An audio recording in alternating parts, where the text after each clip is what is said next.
안녕하세요. 저는 사연을 즐겨 듣는 한 명의 사연 애청자입니다.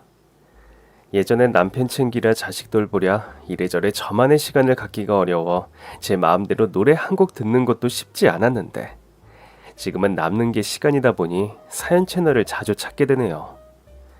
사연을 듣고 있다 보면 세상에 참 별별 일이 다 있구나 싶기도 하고 개개인의 사정과 사연을 들으며 많은 생각을 하게 됩니다. 제 일도 아닌데 어쩜 그리 공감이 가는지 남들의 사연을 들으며 울고 웃으며 지내는 요즘이네요. 어쩌면 저 역시도 남다른 사연의 주인공이기 때문에 공감할 수밖에 없는지도 모르겠네요. 보수적인 집안에서 태어나 연애 한번 제대로 못하고 얌전하게 자랐던 전 대학을 졸업하자마자 부모님의 주선으로 선을 보게 되었습니다. 그리고 그 자리에서 남편을 만나 중매 결혼을 하게 되었죠.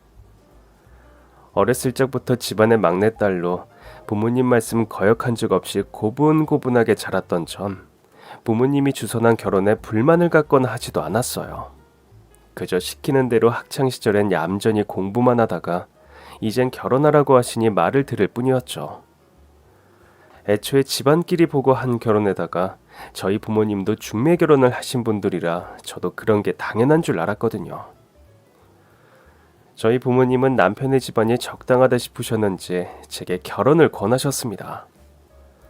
저희 집은 조부모님 때부터 여유가 있어 집안에 학자도 계시고 사업가도 계시며 꽤 여유 있는 집안이었지만 남편의 집안은 저희 집보다 훨씬 여유 있었거든요. 저희 시아버님께서 무역업으로 크게 성공하셔서 재산이 상당히 많으셨어요. 듣기로는 가지고 계신 땅만 몇만 평이라고 하시는데 저희가 다 알지 못할 정도로 재산이 많으셨죠. 그런데도 젊은 시절 많이 고생하시면서 자수성가하신 분이라 사치가 없으셔서 쥐고 계신 재산을 까먹는 일이 없이 불려가셨다네요. 그런 저희 아버님은 남들이 다 부러워하는 대궐 같은 집에 살면서 통장이며 금고에 돈다발을 쌓아놓고 지내시면서도 쉽게 돈 쓸 줄을 모르는 분이셨습니다. 주변에서도 워낙에 자린고비 고두쇠로 유명하셔서 자신에게 쓰시는 건 물론이고 하나뿐인 자식인 남편과 시어머니에게도 인색한 분이셨어요.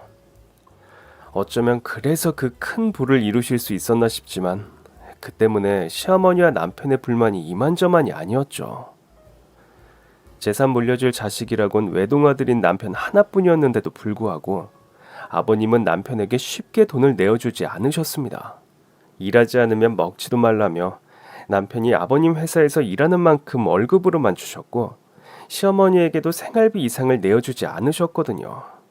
하지만 매일 돈을 보고 사는 사람들이 돈 욕심이 나지 않을 리가 없는 건지 시어머니는 늘 어떻게든 딴 주머니를 차려 노력하셨고 남편은 버는 돈을 족족 유흥에 써버린 탓에 결혼할 때에도 수중에 돈이 별로 없었습니다.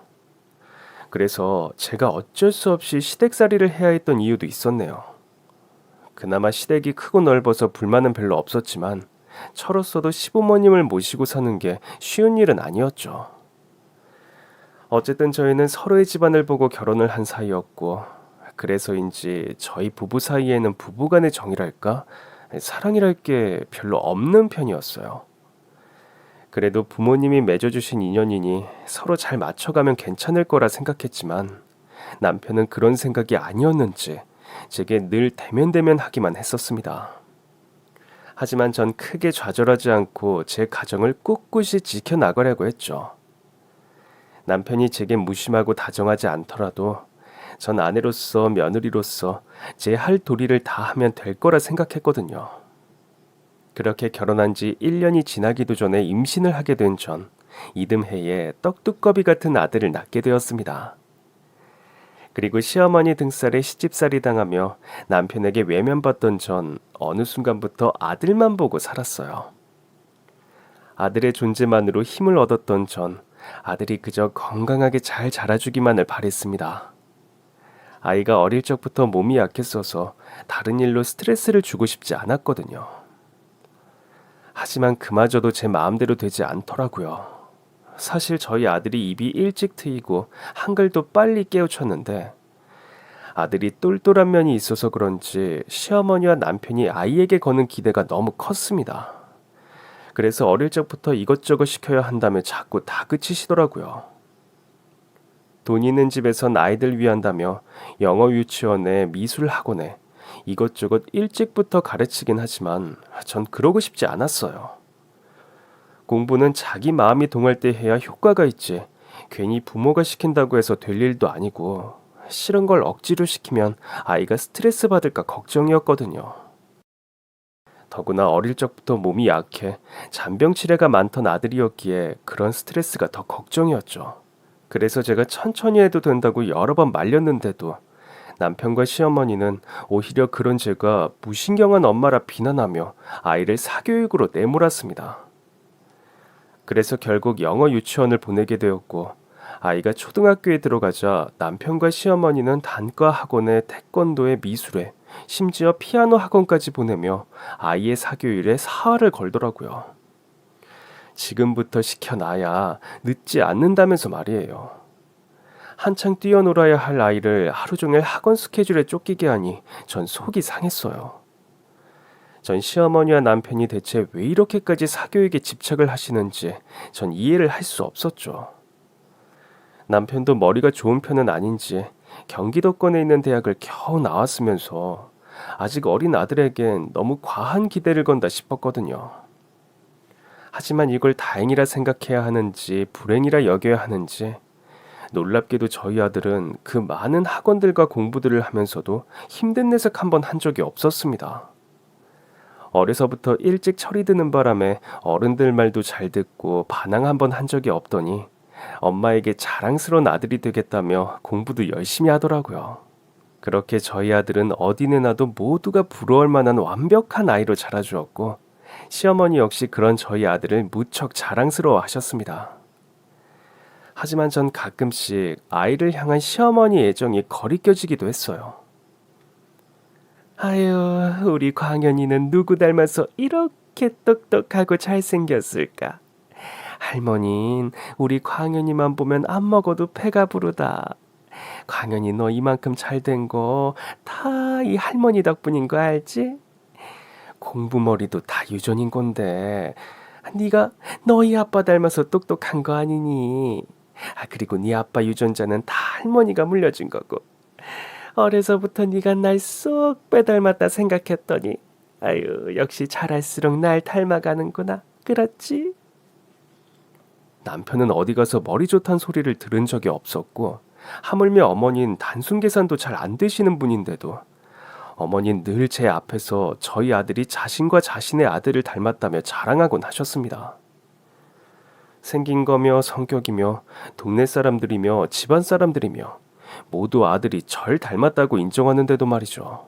시어머니에게 전 그림자나 다름없는 것인지 늘 그런 식으로 저희 아들을 당신의 소유물처럼 생각하고 싶어 하셨어요.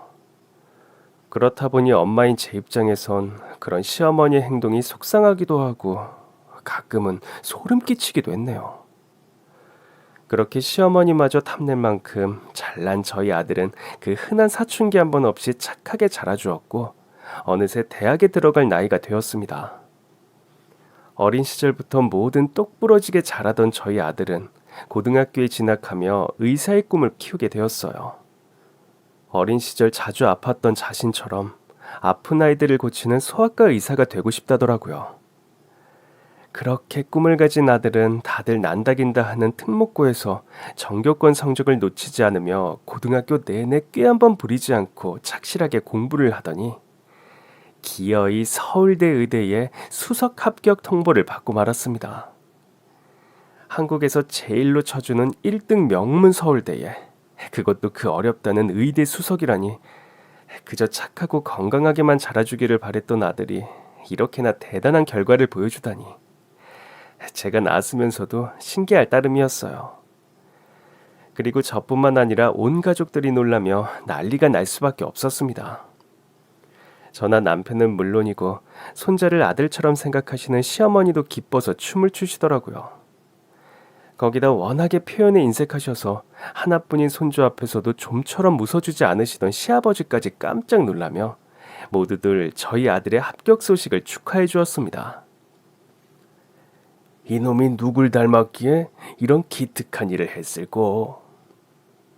누굴 닮긴 누굴 닮아요. 당연히 지혜비를 닮았고 날 닮았지. 에헤이, 말도 안 되는 소리. 진상이 저놈은 어릴 적부터 100점 시험지 한 번 받아온 적이 없는데 무슨. 아마 닮았으면 지 애미를 닮았겠지. 응? 광현애미 집안에 이 석박사가 좀 많나?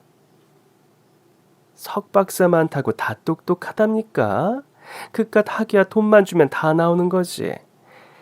진상이가 공부에 흥미가 없었어서 그렇지 머리가 나쁜 건 아니라니까.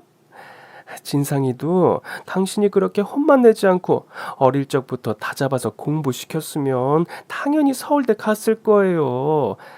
당신이 공부 못하는 자식한테 헛돈 쓴다고 구박만 안 했어도 우리 진상이가 훨씬 큰 사람이 됐을 텐데. 에휴. 그래서 내가 우리 손자는 일찍부터 사교육을 시킨 거 아니여. 그러니까 애미 넌 나한테 고마워해야 하는 거야. 내가 이것저것 시키라고 했을 때 그렇게 반대를 하더니 내 말대로 안 했으면 지금 이런 결과가 있었겠니? 아유, 됐어. 좋은 날 괜히 쉬운 소리 하지 말고. 야, 아무튼 우리 집안에서 서울대, 그것도 의대의 수석이 나오다니. 이건 동네방네 자랑해도 당연할 일이지. 이 녀석이 우리 집안 보물이야. 내가 진상이 저놈 보며 답답한 적이 한두 번이 아닌데, 아유, 내가 자식덕 못 본 대신 손주복을 보려는 모양이구나. 별로 대단한 걸 해준 것도 없는데 이렇게나 잘 자라준 자식 덕분에 전 너무나 큰 호강을 누렸습니다. 그리고 앞으로는 행복한 일만 있을 거라 생각하며 아들의 입학을 기다리고 있었죠.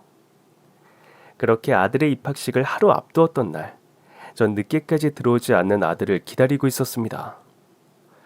그동안 공부만 했던 아들이 이제서야 긴장을 풀고 여유를 부린다며 친구들이랑 입학을 축하하는 술자리를 가진다고 했었거든요. 그런데 분명 나갈 땐 자정 전에 들어오겠다던 아들이 새벽이 지나도록 소식이 없더라고요. 웬일로 제 전화도 받지 않고 말이죠. 평생 공부만 하고 부모 속 한 번 썩인 적 없던 아들이라 한 번도 늦어본 적이 없었는데 웬일로 연락도 되지 않는지 순간 걱정이 들었습니다. 이렇게 늦으면 내일 입학식은 어쩌려나 걱정도 되었고요. 남편은 그런 제 속도 모르고 저더러 치맛바람이 과하다 했지만 평소 얌전하던 아이여서 그런지 더 마음이 불안하더라고요. 그렇게 아들을 걱정하며 잠들지 못했던 전 그날 늦은 새벽 병원에서 전화를 받게 되었습니다. 제 아들 광현이가 교통사고를 당해 죽어버렸다는 소식이었죠.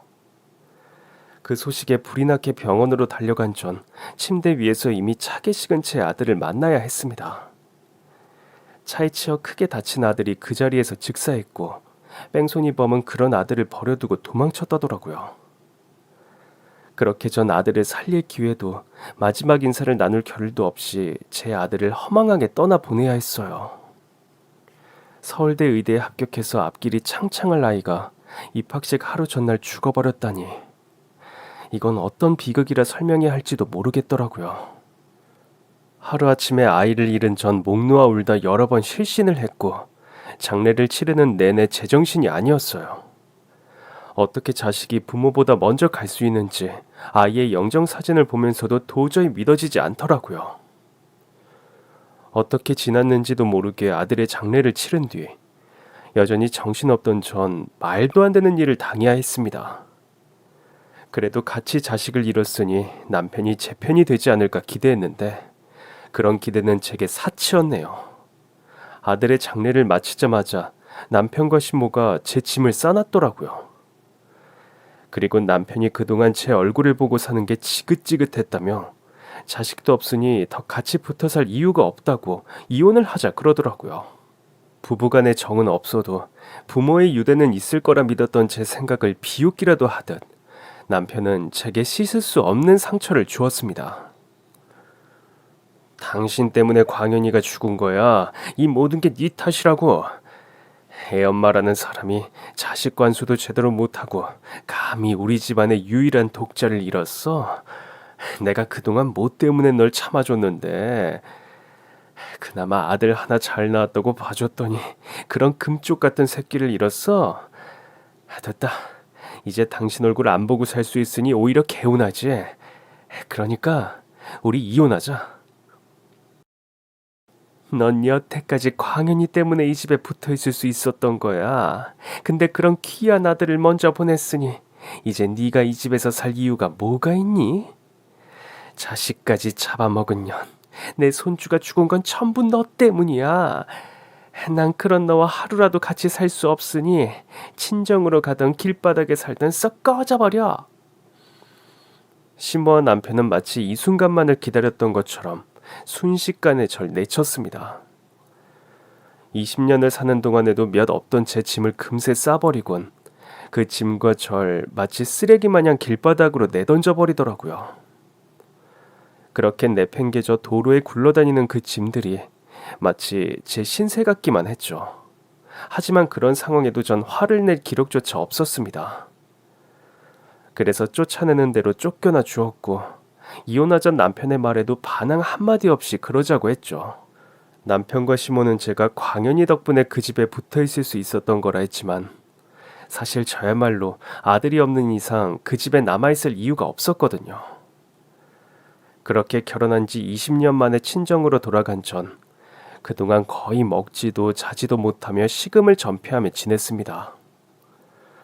애지중지 키워온 자식이 그리 허망하게 죽어버리고 자식 잃은 어미가 살아서 뭐하나 싶어 당장이라도 아들을 따라가고 싶었지만 그런 제가 죽지 못한 이유는 딱 하나뿐이었어요.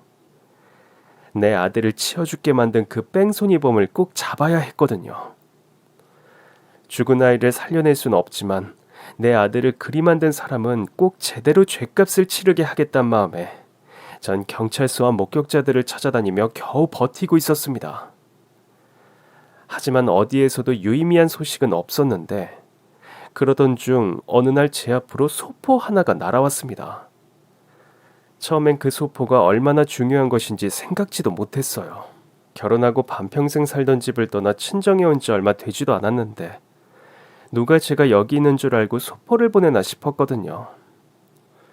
내 앞으로 소포 올 일이 없는데 보내는 사람 이름도 처음 보는 사람이라 의아해하며 소포를 열어보게 되었죠. 그렇게 정체불명의 소포를 듣게 된 전 안에 담겨있는 것들을 보고 충격을 받을 수밖에 없었습니다. 그곳엔 수십 장의 사진들이 들어있었어요. 그 사진은 죽은 채 아들이 사고를 당하던 그날의 사진이었습니다. 사진을 보게 된 순간 전 누가 이런 걸 보냈는지 어디서 어떻게 찍은 건지 그런 이성적인 생각을 할 겨를도 없이 사진만 뚫어져라 볼 수밖에 없었습니다. 차 번호판이며 사고 당시의 모습이 찍힌 것이라 이거라면 범인을 잡을 수 있지 않을까 싶었거든요. 뺑소니범을 잡기 위해 정신없이 뛰어다녔던 전 익명의 소포가 고맙기만 했습니다. 누군진 모르겠지만 하늘이 날 도우시는구나 하며 사진들을 하나하나 꼼꼼히 살펴보았죠. 다행히 차선팅이 짙지 않아 차 안에 있는 사람이 잘 보였어요. 운전한 사람은 저희 부모님 뻘되려나 싶은 노인이었습니다. 그런데 그걸 보자 순간 그런 생각이 들더라고요. 안 그래도 요즘 고령화 사회가 되어가면서 노인층에서 교통사고가 많이 일어난다는데 살 만큼 산 이 노인이 앞길 창창한 내 자식 목숨을 앗아갔구나 싶어 제 아들의 죽음이 더욱 안타까워지는 겁니다. 이제 와서 그런 생각을 해서 뭐하나 싶으면서도 말이죠. 그러다 그 고령의 운전자 옆에 타있던 조수석에 누군가의 얼굴을 보게 된 전 깜짝 놀라며 그 원망을 조수석의 동승자에게로 전부 돌려버릴 수밖에 없었습니다. 조수석에 앉아있던 그 사람이 다름 아닌 저희 시어머니셨거든요. 그 사진을 보고 너무 충격을 받은 나머지 전 제가 잘못 보았을 거라 생각하며 몇 번이나 사진을 들여다보았습니다. 처음엔 설마 하며 아니겠지 생각하고 그저 닮은 사람일 거라 생각했어요. 하지만 지난 20년을 한 집에서 지낸 제가 저희 시어머니 얼굴을 알아보지 못할 일은 없었습니다. 밉고 서운함이 더 큰 고부관계였지만 그만큼 오래한 세월이 있기에 어쩌면 저희 친정엄마보다도 시어머니 얼굴이 더 익숙했으니까요. 그래서 전 조수석의 그 인물이 시어머니라는 것을 확신할 수밖에 없었습니다. 그렇다면 결국 시어머니는 제 아들을 죽인 뺑소니범의 차에 같이 타 있었고 제 아들을 죽인 뺑소니범이 누구인지도 알고 있었다는 말이 되었네요. 그래놓고 여태 이런 반구 없이 저희 아들의 죽음에 침묵하고 있었다니. 전 아이의 할머니란 사람이 한 짓을 도저히 이해할 수 없었습니다. 가끔씩은 자기 아들인 양 저희 아들을 그렇게나 예뻐하던 사람이 어떻게 손자의 죽음 앞에서 입을 다물고 계셨을까요? 조수석에 같이 타고 있던 동승자라 책임 회피를 할 수 없을까봐 두려웠더라도 손자를 걱정해서라면 이럴 순 없었을 텐데 말입니다. 그 사진을 보게 된 전 순간 치밀어 오르는 화를 주체할 수가 없었고 저도 모르게 집에 있던 망치를 챙겨 시댁으로 향했습니다. 그렇게 제가 시댁 대문을 사정없이 두드리자 얼마 지나지 않아 시모가 집 안에서 나오더군요. 절 내쫓던 그날처럼 당장이라도 절 잡아먹을 표정으로 서 있는 그 얼굴을 보자 순간 저도 모르게 몸이 먼저 나갔어요. 저 가증스러운 인간이 내 아들이 죽어가는 걸 보고도 입 다물고 있었다는 게 떠올라서 도저히 가만히 있을 수가 없었거든요. 그래서 전 있는 힘껏 시모의 뺨을 때리고 몸을 바닥으로 밀어 패대기 쳐버렸습니다. 아이고, 너 이게 지금 뭐 하는 짓이야? 인연이 미쳤나? 지금 네가 날 쳤어? 그리고 그 손에 든 망치는 또 뭐야? 날 죽이기라도 하려고? 마음 같아선 정말 이 망치로 후드려 패고 싶지만 겨우 참고 있는 거니까 그따위 소리는 집어치워. 난 지금 여기서 당신 죽이고 감옥에서 평생을 썩어도 후회하지 않을 자신 있지만 그 전에 당신이 왜 그런 짓을 했는지 그날 대체 무슨 일이 있었던 건지 진실을 알아야겠으니까 그러니까 그 얼마 안 남은 목숨이라도 부지하고 싶으면 헛소리 말고 똑바로 얘기해야 할 거야. 얘가 지금 뭐라고 하는 거야? 날 죽여? 이게 찌를 쫓아냈다고 지금 반항을 하나? 아니, 너 정말 미친 거니? 그래, 나 미쳤다. 당신 말처럼 나 지금 제정신 아니야. 당신 같으면 남의 손에 자기 자식이 죽었는데 제정신으로 살 수 있겠어? 그러니까 나 눈에 뵈는 거 없으니까 똑바로 말해. 당신 우리 광현이 죽던 그날 어디 있었어? 이 미친년이 지금 뭐라고 하는 거야? 네 아들 죽던 날 내가 어디 있었는지 그건 왜 물어? 내가 왜 묻는지는 누구보다 당신이 잘 알고 있을 텐데 그냥 끝까지 모르쇠를 하겠다 이건가? 내가 조금 전에 뭐라고 했는지 그새 잊은 모양이지? 나 지금 눈에 보이는 거 없으니까 헛소리 할 생각 말라고 했을 텐데. 당신 그날 어디에 있었냐고. 왜 말을 못해? 이년이 지금 나한테 반말을 찍찍하고 지랄 연병이네. 야 이년아, 뭐 눈에 뵈는 게 없어? 지 아들 잃고 어디 남 탓이야. 자식 잡아먹은 년이 무슨 할 말이 있다고. 네가 이 집에서 쫓겨나더니 아주 제대로 돌아버린 모양이구나. 왜? 이제 와서 광현이 죽은 게 내 탓이라고 하려고 그러냐? 내 아들 죽음에 당신 책임이 있는지 없는지는 곧 밝혀지겠지. 그때 되면 당신이 빌고 사정해도 봐줄 생각 없으니까 조금이라도 양심이란 게 있으면 지금이라도 솔직하게 말하고 내 앞에서 싹싹 비는 게 좋을 거야. 그렇지 않고 계속 이런 식으로 비협조적으로 나오면 나도 당신 가만히 두지 않을 거니까. 뭐야? 이게 정신 못 차리고 끝까지.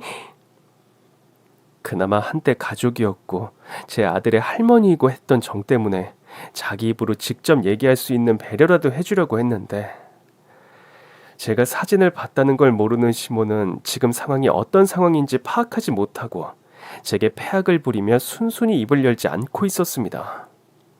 애초에 손자의 죽음을 직접 목격하고도 모른 척한 사람에게 큰 기대는 없었지만 그래도 제가 직접 찾아왔는데도 끝까지 모르는 척하는 걸 보니 참 미련하구나 싶더라고요.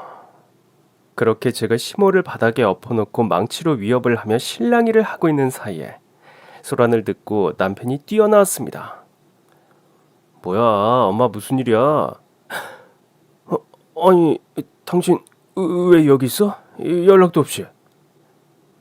얘 진상아, 천연 좀 말려봐라. 아니 천연이 글쎄 내 뺨을 치고 날 바닥에 내팽개치더니 망치를 휘두르지 뭐니. 천연 저거 내가 지 쫓아냈다고 이제 와서 복수라도 하려는 모양이다. 아유, 그렇다고 늙은 날 이렇게 하는 걸 보니 천연이 아주 몹쓸 년이야. 뭐야, 당신 엄마 말이 정말이야? 지금 내쫓겼다고 복수라도 하러 온 거냐고? 그래도 내가 당신 아내인데 말 한번 참 섭섭하게 하네. 내가 이 집에서 쫓겨난 건 맞지만 우리 아직 부부야. 당신 설마 잊은 건 아니지? 무슨 헛소리 하는 거야? 그거야 서류 정리되면 바로 이혼할 건데 이제 와서 네가 나랑 부부의 정이라도 느껴보겠다. 뭐 그런 거야? 애초에 서류만 부부지 우리 사이에 부부라는 말이 어울리기나 하냐? 이제 자식도 없는 마당에 우리한테 뭐가 남았다고? 그러네. 이제 자식도 없는데 우리 사이가 남보다 못한 사이지. 그래도 살붙이고 산 사이라 남보다 나을 줄 알았는데 당신 말 들어보니 그 말이 맞아. 하긴 지난 20년 동안 내가 당신이랑 당신 엄마한테 가족이었던 적은 한 번도 없었는데 이제 와서 예정 같은 게 있을 리가 없지. 그럼 나도 오히려 마음이 가볍네. 가족이라는 정 때문에 괜히 마음이 흔들릴 일은 없겠어. 혹시라도 내가 당신 엄마 어떻게 해버려서 당신한테 죄책감이라도 가지면 어쩌나 했거든. 지금 뭐라고 하는 거야? 우리 엄마를 어떻게 해버린다고? 나 참 기가 막혀서 살다 살다 내가 너한테 이런 소리를 들을 줄은 몰랐네. 왜? 우리 엄마가 당신 그렇게 쫓아버린 게 억울해서? 아니면 그동안 시집살이 당한 복수라도 하고 싶었나? 저기 핑계 없는 무덤 없다고. 당신도 뭔가 억울한 게 있을지 모르겠지만 이제 와서 그러는 건 너무 염치 없는 것 아니야? 그럼 넌 뭘 잘했다고? 이 집에서 쫓겨난 것도 네 탓이지. 애엄마란 사람이 자기 자식 그렇게 죽게 만들더니 이제 와서 무슨 염치로 낯짝을 들이밀어? 설마 남편이 이제와 제 편을 들어줄 거라 기대한 적은 없었지만 그래도 직접 그런 얘기를 들으니 괜히 기분이 상하긴 하더라고요. 내가 지난 20년간 시모와 남편에게 어떤 수모를 당하고 가족을 위해서 얼마나 참고 희생했는데 그런 절 아무것도 한 것 없는 쓰레기 취급을 하니 억울해서 잠이 안 오겠더라고요. 지 엄마가 지 새끼한테 무슨 짓을 했는지도 모르고 아들의 죽음을 끝까지 제 탓을 하는 남편에게 전 똑똑히 보여주고 싶었습니다. 그렇게 감싸고 도는 당신 엄마가 우리 아들의 죽음에 어떤 연관이 있는지 말이죠. 그래서 전 남편 눈앞에 사진을 들이밀었어요. 나야 내 새끼 잃은 게 죄라고 자책하며 살지만 당신들은 내 탓하면 안 되는 거지. 더구나 당신 엄만 더더욱 그러면 안 되는 거고. 또 무슨 헛소리를 하려고? 이제 와서 광현이 죽은 걸 우리 엄마 탓을 하려고? 천연이 끝까지 뻘소리를 하려고. 얘 진상아, 더 들어줄 것도 없어. 천연이 무슨 말을 하던 다 거짓말이다. 자식 새끼 죽고 정신이 나가버려서 그냥 남 탓을 하고 싶은 게야. 됐어. 이런 일에 괜히 너까지 끼어들 거 없어. 쟨 엄마가 처리할 테니까 넌 그냥 들어가 있어. 탓이 아니라 책임을 물어야지. 내 아들이 죽는 순간에 당신은 뭘 하고 있었냐고. 그건 또 무슨 소리야. 말을 좀 알아듣게 해. 우리 광현이가 죽을 때 당신 엄마가 그 자리에 있었다고. 천연이 기어이 헛소리.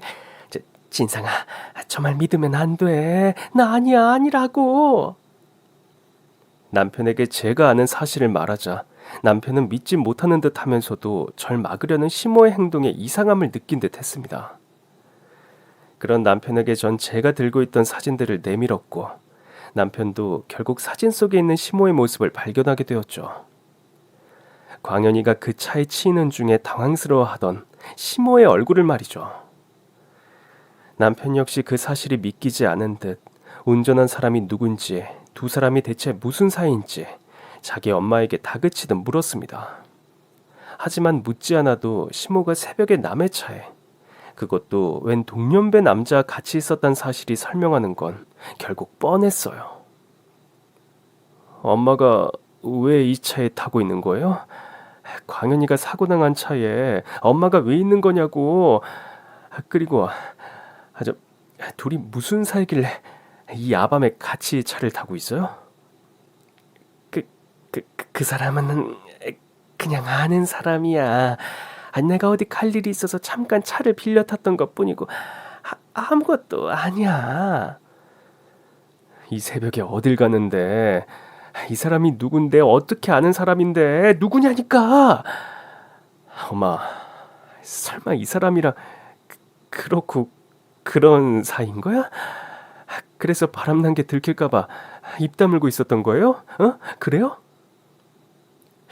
아유, 네 아버지 들을라. 조용히 좀 말해. 이거 들키면 나뿐만 아니라 너도 끝장이야. 그러니까 진상아, 진정해라. 엄마가 다 설명할게. 그 설명 아주 제대로 해야 할 거예요. 내 아들이 그 노인네가 운전한 차에 치여 죽었고 당신이 그 옆에 타고 있었던 그 증거가 이렇게 뻔히 있으니까 이 사진이 내 손에 있는 이상 당신도 공범인 거 알죠? 그저 사고일 뿐이었어. 우리라고 그런 사고 내고 싶어서 그랬겠니? 나야말로 광현이가 그렇게 된 거 가슴 아프고 누구보다 괴로운 사람이야. 그냥 운이 없었던 거지. 설마 일부러 그랬겠니? 그때 하필 광현이가 그 자리에 있을 줄 누가 알았겠어.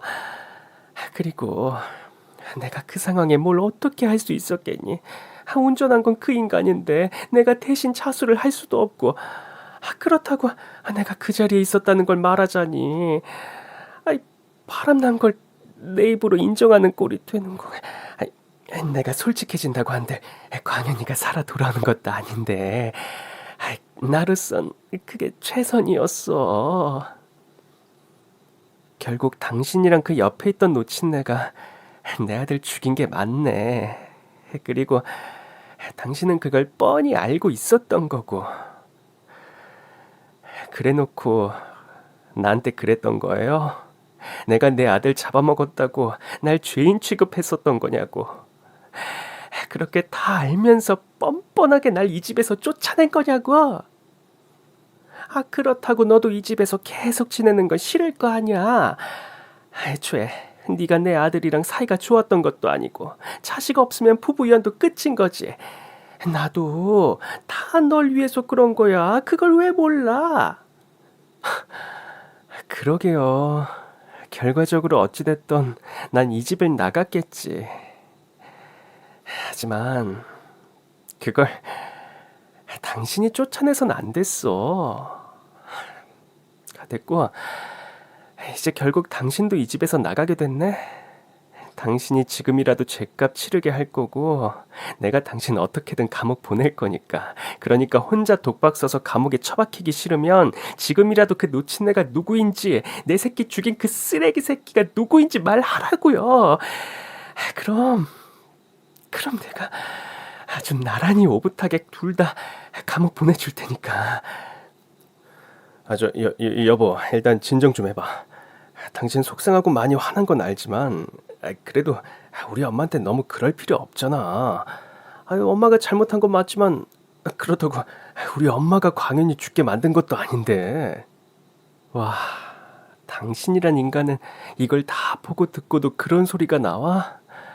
다 알면서도 우리 아들 죽어서 땅에 묻힐 때까지 입 다물고 있었던 게 당신 엄마야. 근데 당신 엄마가 잘못이 없다고? 당신은 자식을 잃어놓고도 지 엄마 편 들 생각이 드니? 네가 그러고도 광현이 아빠야? 엄마가 그 자리에 같이 있었던 건 맞지만 엄마가 운전대 잡은 것도 아니고 그렇다고 엄마 말처럼 솔직하게 말했으면 뭐가 달라져? 괜히 집안만 개판나지. 그런다고 광현이가 살아 돌아오는 거 아니잖아. 죄값을 치르게 하려면 운전한 그 인간한테 해야지. 왜 죄 없는 엄마까지 잡아? 저기 그러지 말고 우리 엄마는 용서해 주자. 엄마도 내내 마음 안 좋으셨을 거야. 그치 엄마? 엄마. 그러니까 이제라도 광현이 죽인 그놈 누군지 말해. 그놈 신고하고 죄값 치르게 해야지. 안 돼. 신고는 안 돼. 신고라니 말도 안 되는 소리. 무슨 소리 하는 거야 엄마? 그럼 광현이가 죽었는데 그놈 신고를 안 해요? 아니 대체 그 사람이랑 무슨 사이길래? 엄마, 저 그 할배랑 바람을 피웠건 드라이브를 갔건 그건 내가 상관 안 할 테니까 일단 그 인간이나 넘기라고요. 그래도 절대 안 된다니까 그래. 그 사람 신고한다고 있던 일이 없어지는 것도 아니고 그 광현이는 이미 죽었잖아. 이런다고 한들 문제만 더 벌어질 뿐이지 나아질 거 하나도 없어. 그러니까 우리 다 지난 일 애써 들추려고 하지 말고 그냥 묻자. 응? 그게 진상이 널 위하는 일이야. 진짜 엄마! 묻을라 그래도 묻을 수 있는 일이어야지. 다른 사람도 아니고 어떻게 엄마가 그런 소리를 해요? 엄마, 광현이 진심으로 아꼈던 거 아니었어? 언젠 내가 아니라 광현이를 낳았어야 한다면서. 엄만 손자가 죽었는데도 어떻게 이래? 광현이 그렇게 아끼던 엄마가. 그나마 남편은 자식을 생각하는 마음이 조금이라도 있는 건지 운전자를 신고해서 죄값을 치르게 해야 한다 말했지만 양심이 없는 시모는 그 파렴치하니 자기 애인이라 그런 건지 신고만은 절대 안 된다며 남편을 말리는 겁니다. 자기가 웬 논팽이야 바람난 걸 시아버지에게 들킬까봐 전전긍긍 하는 거겠죠. 대체 얼마나 대단한 사랑이기에 자신의 아들도 손주도 다 내버리고 그딴 인간 편을 드는 건가 싶었습니다. 시모가 바람을 피건 헛짓거리를 하건 그건 제 알 바 아니었지만 그런 인간을 감싸려고 제 아들을 죽인 범인을 숨기는 건 도저히 용서되지 않았어요. 당신도 똑똑히 들었지? 당신 엄마가 그 인간 편 드는 거. 당신 엄마 끝까지 그 인간과 한패인 거야. 이런데도 당신 엄마한테 죄가 없다고 말할 수 있어? 난 당신 엄마랑 그 애인이랑 둘 다 콩밥 먹일 거니까 나 말릴 생각하지 마. 광현 엄마, 잠깐만. 아니 엄마, 대체 이렇게까지 그 인간을 감싸는 이유가 뭔데? 그 인간 때문에 광현이가 죽었는데도 끝까지 그 사람 편을 들려고 그래? 광현이를 위해서라도 그런 놈은 진짜 감옥에 보내야지. 그러니까 얼른 말해. 아니면 내가 그 인간 찾아내서 아주 죽여버릴 테니까. 안 돼. 그 사람이 네 친아버지란 말이야. 순간 전 제가 무슨 말을 들은 건지 귀를 의심할 수밖에 없었습니다. 시모가 제 아들의 죽음에 연관이 있다는 것도 몇 시간 전에 알게 됐는데 이젠 남편의 아버지가 따로 있었단 말을 들으니 정신이 혼미해지더라고요. 그럼 제가 20년간 모셨던 시아버지는 누구신 건지, 대체 시모의 추악한 비밀은 어디까지인 건가 싶었죠. 시모가 그 말을 뱉곤 놀라서 자기 입을 틀어막는데 그 반응을 보니 그 말이 참말이구나 싶었습니다. 그러니 결국 시모는 뻐꾸기처럼 남의 둥지에 새끼를 낳아 길러놓고 그 와중에 그 인간과 바람을 피고 있었던 거죠. 그게 무슨 말이야? 친아버지라니. 누가 엄마? 우리 아버지는 저 집에 계시잖아. 근데 누구 아버지라는 거야? 미안하다 진상아. 엄마가 다 잘못했어. 그러니까 이제 그만 좀 하면 안 되겠니?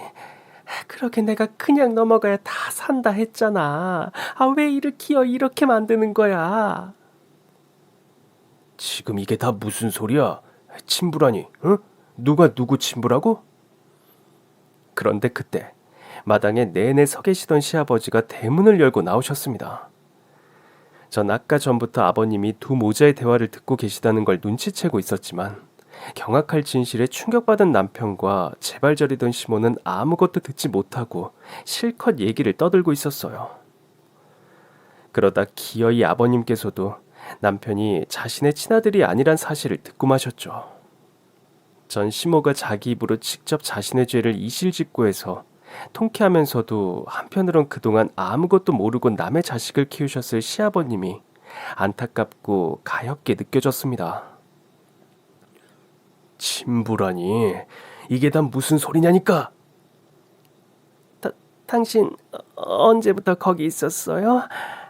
설마 다 들은 건 아니죠? 왜? 내가 모르는 사실이 더 있나? 어디서부터 들었어야 하는 건가? 광현이 죽던 그 밤에 당신이 웬 놈이랑 같이 있었고 그 인간이 광현이를 죽였다는 것, 그리고 그 놈이 진상이 친부라는 거. 여보, 진상 아버지 아니에요. 내가 말 실수한 거예요. 아니 광현이 애미가 갑자기 날 찾아와서 말도 안 된 소리로 날 협박하고 그러니까 심약한 내가 당황해서 아무 소리나 하다가 그냥 헛말이 나온 거야. 이제 와서 나더러 그 말을 믿으라고? 그렇게 상황은 걷잡을 수 없이 흘러갔습니다. 저도 이런 일까지 예상한 게 아니었는데 어쩌다 상황이 이렇게 됐나 당황스럽더라고요. 그저 제 아들을 죽인 뺑소니범을 잡겠다고 찾아온 것이 수십 년 된 추악한 진실을 밝히게 될 줄은 몰랐습니다. 하지만 시몬은 친자검사 한 번이면 금방 들통날 진실을 애써 부정하더라고요. 그런데 그때 시댁에서 일하시던 가정부 이모님이 나오시더니 더 놀라운 얘기를 하시는 겁니다. 사모님이 혹시나 솔직하게 말하려나 기대했는데 역시 그럴 생각이 없으신 모양이네요. 그렇다면 제가 설명해 드릴 수밖에 없겠네요.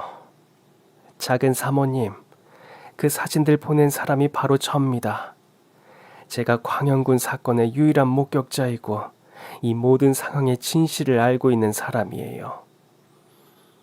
알고 보니 제게 사진을 보낸 사람이 바로 가정부 이모님이셨습니다. 저희 시어머니가 참 적이 많으셨는지 오랫동안 시모의 횡포에 시달려왔던 가정부 이모님이 시모에게 복수하는 마음에 진실을 밝히려 하셨던 겁니다. 그동안 간도 크게 남의 씨를 기르면서 바람을 피우던 시모는 스스론 꼬리 밟히지 않게 잘 숨기고 있다 생각했지만 아니었던 거죠. 아버님 몰래 바람을 피우고 다니던 시모가 아버님이 집에 계시지 않던 그날 밤 내연남을 만나러 갔고 둘이 술을 거나하게 걸치곤 모텔로 향하던 중 저희 아들을 치게 되었던 겁니다. 제가 요즘 퇴근하고 고깃집에서 아르바이트를 하거든요. 큰사모님이 월급을 제때 안 주셔서 어쩔 수 없어서요. 그런데 하필 그날 큰사모님이 제가 일하는 가게 근처에 계셨더라고요. 사모님이야 제가 어디서 일하는지 어쩐지 모르겠지만 말이에요. 아무튼 그래서 제가 그날 큰사모님과 그 남자가 한창 술을 마시고 술집에 나와서 차에 타는 것까진 다 봤어요. 그리고 얼마 안 가서 사고가 나버렸고요. 처음엔 웬 남자와 같이 있는 걸 보고 불륜을 잡으려고 뒤쫓았던 건데 제가 설마 그런 사고까지 보게 될 줄은 몰랐죠. 솔직히 고민했어요. 그냥 이걸로 큰사모님을 협박해서 돈이나 뜯어낼까 했는데 아무리 그래도 광현군이 죽은 걸 모른 척 할 수는 없겠더라고요. 그래서 제가 작은 사모님께 사진을 보낸 거예요. 너 이년, 내가 널 걷어준 게 몇 년인데 은혜를 이런 식으로 갚아? 은혜는 무슨 은혜? 당신이 나한테 해준 게 뭐가 있다고. 회장님 모르게 우리들 월급까지 삥땅 쳐서 사치 부리는 거 우리가 모를 줄 알아?